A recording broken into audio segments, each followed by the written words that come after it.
Alright, just stay with me.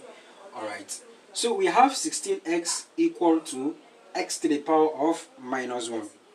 Okay, so let's write down the solution.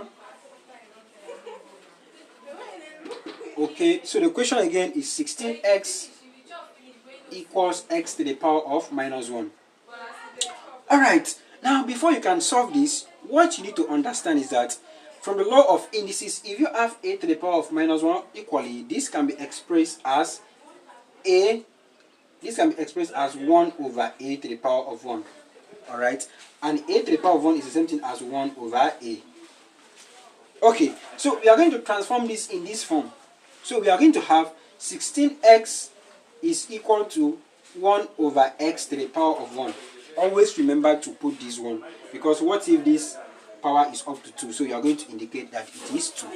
Alright, so this now becomes 16x equals to 1 over x, because x power of 1 is x.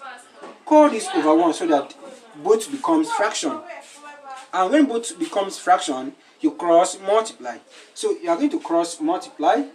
Alright, so 16x times x will give you 16x squared to be equal to 1 times 1 will be equal to 1. Alright, how do you clear this 16? You can clear this 16 by dividing both sides by 16. Of course, if you divide both sides by 16, we see that x squared is now equal to 1 over 16. Alright, now this is x squared. We are not looking for x squared, we are asked to find the value of x. This implies that x is equal to the square root of 1 over 16. How do you get this? You take the square root of both sides.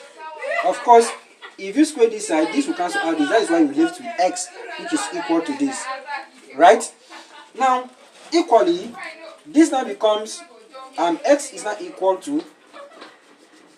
Now, you can single out the square root. You are going to have the square root of 1 divided by the square root of 16.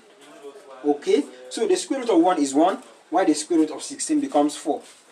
Alright, so this implies that the value of x is equal to 1 over 4. And that is the final answer to that question. Help us to share, like, comment, subscribe, and follow us for more. Bye. Do you want to